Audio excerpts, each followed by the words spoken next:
میرے اور آپ کے آقا و مولا نے ارشاد فرمایا قیامت کے دن میرے سب سے قریب وہ ہوگا جو کثرت سے میرے اوپر درود پڑھنے والا ہوگا.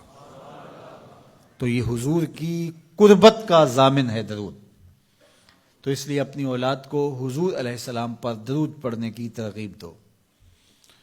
بچپن میں ہی اپنے گھر کے اندر مجالس درود قائم کرو. روزانہ کی بنیاد پہ ہو تو بہت اچھا، نہیں تو ہر 8 دن کے بعد ایک دن ضرور متعین کر لیا جائے. جمعۃ المبارک کے دن کثرت کے ساتھ درود پڑھنے کی ترغیب دی گئی ہے، اور فرمایا اس دن فرشتے حاضر ہوتے ہیں. تو حضرت ابو درداء رضی اللہ تعالی عنہ نے عرض کی یا رسول اللہ صلی اللہ علیہ وسلم، آپ کی حیات طیبہ میں تو ٹھیک ہے، لیکن جب آپ انتقال کر جائیں تو کیا اس کے بعد بھی یہ عمل جاری رکھا جائے؟ ابن ماجہ میں یہ روایت موجود ہے. تو حضور علیہ السلام نے حضرت ابو درداء سے فرمایا ہاں میرے وصال کے بعد بھی اس عمل کو جاری رکھنا، اور ساتھ ارشاد کیا کہ ان اللہ حرم علی الارض ان تاکل اجساد الانبیاء فنبی اللہ حی یرزق. اللہ نے مٹی پر حرام کر دیا ہے کہ وہ نبیوں کے جسموں کو کھائے. نبی قبروں میں زندہ ہوتے ہیں، ان کو رزق بھی دیا جاتا ہے. تو کہا کہ یہ میرے بعد بھی میرے اوپر درود کے سلسلے کو جاری رکھنا. تو ایک مومن تو درود کے ساتھ جڑا ہوا ہے، وہ تو درود کے بغیر دن گزار ہی نہیں سکتا. الگ سے نہ بھی پڑھے تو اس کو نماز کے اندر درود پڑھنا ہی ہوتا ہے. درود ابراہیمی تو نماز کا حصہ بنا دیا گیا، اور اس کو کثرت کے ساتھ درود پڑھنے کی ترغیب دی گئی. تو درود ایک ایسا وظیفہ ہے کہ جو اپنی زندگی میں جتنا زیادہ شامل کر سکتے ہو اتنا زیادہ شامل کر لو. ویسے بھی درود پڑھنے سے بچوں میں تقدس پیدا ہوتا ہے.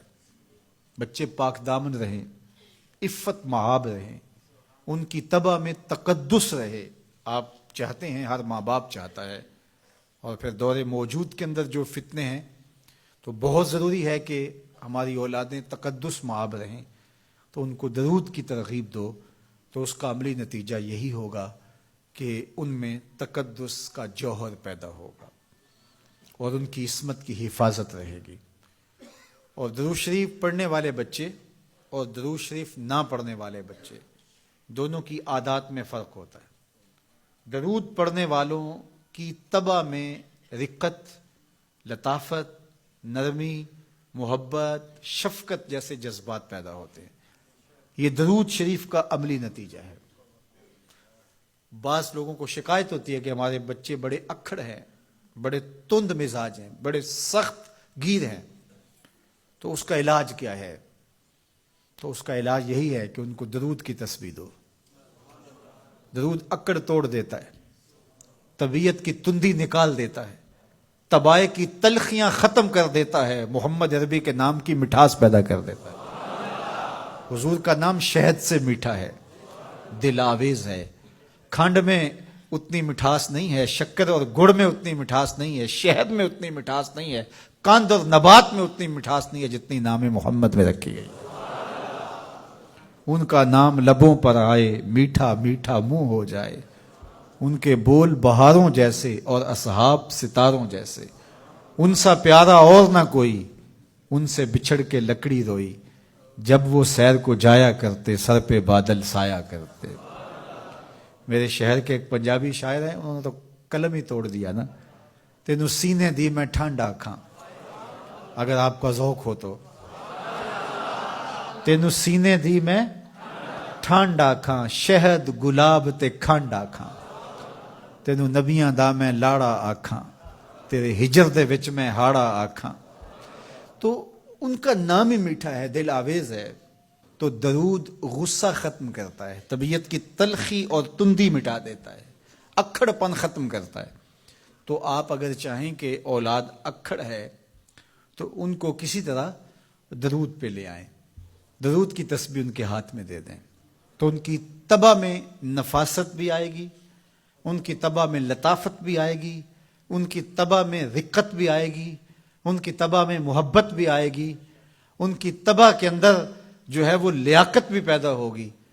درود پڑھنے والا بچہ ذہنی استعداد میں درود نہ پڑھنے والے بچے سے بہتر ہوتا ہے. یہ بھی آپ تجربہ کر کے دیکھ لیں، دو بچے برابر ذہنی استعداد رکھتے ہوں اور ان میں سے ایک بچہ درود پڑھتا ہو اور ایک درود نہ پڑھتا ہو تو درود پڑھنے والا بچہ آگے ہوگا۔ یہ درود کی برکتیں ہیں، یہ درود کی رحمتیں ہیں۔ تو درود کثرت سے پڑھنا اپنی اولاد کو سکھائیں گے۔ ہفتہ روزہ آپ محافل کا گھر میں انعقاد کر لیجئے اور اس میں صرف دروشی پڑھ لیجئے، تو انشاءاللہ اس سے آپ دیکھیں گے کہ اولاد کو اس کا فرق پڑتا ہے۔ یہ تربیت کا ایک آسان نسخہ ہے اور یہ وہ وظیفہ ہے جس سے تھکن نہیں ہوتی، یہ وہ وظیفہ ہے جس سے طبیعت میں تلخی نہیں آتی۔ کہتے ہیں وظیفہ میں نے پڑھا ہے تو وظیفہ پڑھتے پڑھتے میری طبیعت میں یہ ہو گیا ہے، وہ بعض کہتے ہیں وظیفہ الٹ پڑ گیا ہے۔ بڑے وظیفے الٹ پڑھ سکتے ہیں لیکن درود الٹ نہیں پڑتا، درود ہے ہی سیدھا، یہ الٹوں کو بھی سیدھا کر دیتا ہے۔ تو درود پڑھیں اور یہ منہ بھی میٹھا رکھے گا، یہ دل بھی ٹھنڈا رکھے گا، یہ دنیا بھی ٹھنڈی رکھے گا اور آخرت بھی ٹھنڈی کر دے گا۔ درود چراغ بھی ہے، درود کستوری بھی ہے، خوشبو بھی ہے، مہک بھی ہے، شہد بھی ہے، گلاب بھی ہے، کھنڈ بھی ہے اور سینے کی ٹھنڈ بھی ہے۔ تو درود اپنی طبع کے اندر اچھی طرح سے راسخ کر لیں اور اپنی اولادوں کی طبع میں اس کو راسخ کریں۔ اس سے آپ عملاً دیکھیں گے، میں سالوں کی بات نہیں کرتا، اشروں مہینوں کے اندر آپ فرق پڑتا دیکھیں گے۔